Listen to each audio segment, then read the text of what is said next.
نہ مجھے دینیات میں مہارت کا دعویٰ ہے، البتہ میں نے قرآن مجید اور قوانین اسلامیہ کے مطالعہ کی اپنے طور پر کوشش کی ہے۔ اس عظیم الشان کتاب کی تعلیمات میں انسانی زندگی کے ہر باب کے متعلق ہدایات موجود ہیں۔ زندگی کا روحانی پہلو ہو یا معاشرتی، سیاسی ہو یا معاشرتی، غرضے کے کوئی شعبہ ایسا نہیں جو پرانی تعلیمات کے احاطہ سے باہر ہو۔ قرآن کریم کی اصولی ہدایات اور سیاسی طریقہ کار نہ صرف مسلمانوں کے لیے بہترین ہے، بلکہ اسلامی حکومت میں غیر مسلموں کے لیے حسن سلوک اور آئینی حقوق کا جو حصہ ہے، اس سے بہتر تصور ناممکن ہے۔ سن لیا آپ نے کہ بنیادی خصوصیت کیا ہے، لوازم کیا ہے۔ اگلی بات بھی سامنے اتفاق سے آ گئی۔ بہت غنیمت تھا، انہوں نے یہ سوالات ڈائریکٹ پوچھ لیے اور ڈائریکٹ جواب دے دیے قائد اعظم سے، اور ان کو محفوظ کر دیا اخبارات کے اندر۔ انہوں نے پوچھا کہ اس سلسلے میں اشتراکی حکومت وغیرہ کے بارے میں آپ کی کیا رائے ہے؟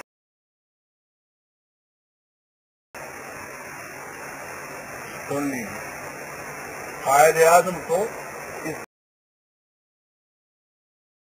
اسلامی سوشلزم اور کمیونزم کا حامی بتانے والے سن لیں اس کو کہ وہ کیا کہتے ہیں، اشتراکیت، بالشویت یا دیگر اسی قسم کے سیاسی اور معاشی مسلک دراصل اسلام اور اس کے نظام سیاست کی غیر مکمل اور گھونڈی سی نقلیں ہیں۔ ان میں اسلامی نظام کے اجزاء کا ربط اور تناسب و توازن نہیں پایا جاتا۔ ہمارے لیے ہماری معیشت کا ضابطہ بھی قرآن ہے۔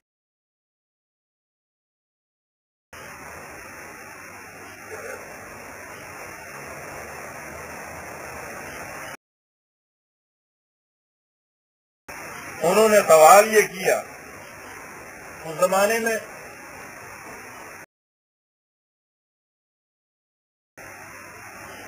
ترکی میں وہ حکومت جو تھی عام طور پہ مشہور تھا کہ وہ سیکولر حکومت ہو گئی ہے۔ انہوں نے یہ کہا کہ اس حکومت میں اور اسلامی حکومت میں فرق کیا ہے،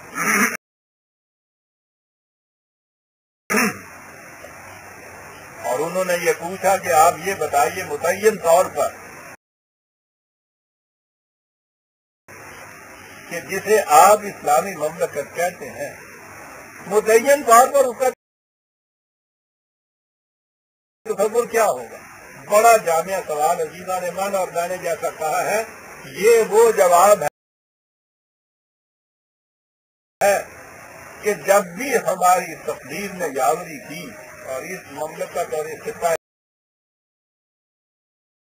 پاک میں خدا کرے کہ یہ محفوظ رہ جائے خطہ عظیم، عزیزان من، آج کی قوتیں آج کے جھکڑ تری ہوئی ہیں اس بات کے اوپر کہ اسلامی مملکت کو ہم نے بننے نہیں دیا، یہ خطہ زمین بھی نہ رہے نہ خدا محفوظ رکھے اس خطہ زمین کو۔ جب بھی کبھی اس خطہ زمین کے اندر جسے ہم نے مسجد بنانے کے لیے حاصل کیا ہوا ہے اسلامی مملکت کی مسجد بنی، تو یہ جو قائد اعظم کے بیان کیے ہوئے الفاظ کے اصول ہیں، یہ ہمارا غربت الوسطیٰ ہوگا۔ ہمارے پارلیمنٹ کے دروازے کے اوپر اس کو لکھا جانا چاہیے سنیے کیا کہا انہوں نے، کہا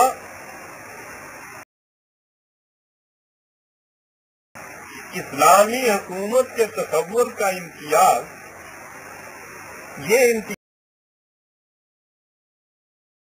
ہمیشہ پیش نظر رہنا چاہیے کہ اس میں اطاعت اور وفا پیشی، لائلٹی اور اوبیڈینس دونوں چیزیں اس میں آ گئی۔ اس کا مرج خدا کی ذات ہے، جس کی سنیے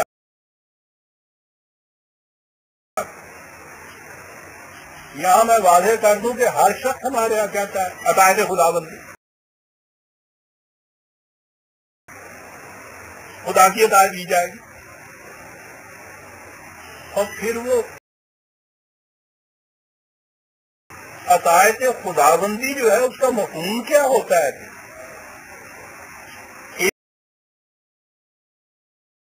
ایک خدا اور اس کی اطاعت، اور کوئی ایک طرح ایک مسجد میں جا کے اطاعت، کوئی دوسری طرح دوسری مسجد میں جا کے اطاعت، کو اس کے خلاف کفر کے فتوے، کو اس کے خلاف کفر کے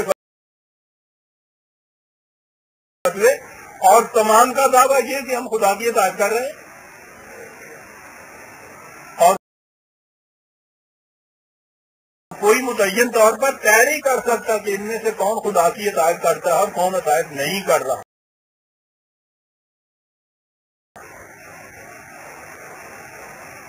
یہ کیوں ہے؟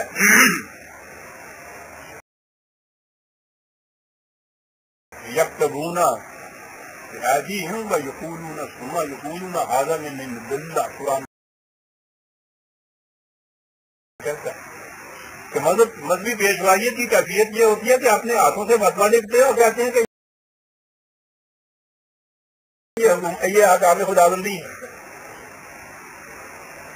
خدا کی اطاعت کیسے ہو؟ یہاں کہا ہے قائد اعظم نے کہ اس میں اطاعت اور وفا کا مرج خدا کی ذات ہے۔ سنیے عزیزان من، یہ تھا ایک لائر کا دماغ، یہ تھا ایک کلیئر ہیڈڈ کا دماغ، فوراً آگے بات آئی کہ سوال یہ ہوگا کہ یہ تو ایک نظری بات کہی، کہا جس کی تعمیل کا واحد ذریعہ قرآن مجید کے احکام اور رسول، یہ ہے خدا کی اطاعت۔ اسلامی مملکت کی بنیادی صفت خدا کی اطاعت اور اس کی تعمیل کا واحد ذریعہ اس کی کتاب کے احکام و اصول کی اطاعت۔ اسلام میں اصلاً نہ کسی بادشاہ کی اطاعت ہے، نہ کسی پارلیمان کی، نہ کسی اور شخص یا ادارہ کی۔ قرآن کے احکام ہی، الفاظ سن لیجیے عزیزان من، لکھ رکھیے، قرآن کے احکام ہی سیاست یا معاشرت میں ہماری آزادی اور پابندی کی حدود متعین کرتی ہیں۔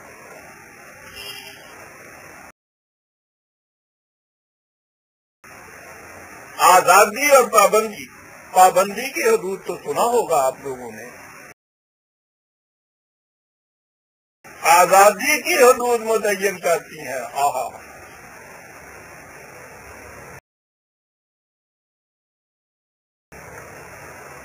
جب آزادی کی حدود متعین نہ ہو تو ہمارے محاورے میں اسے بادل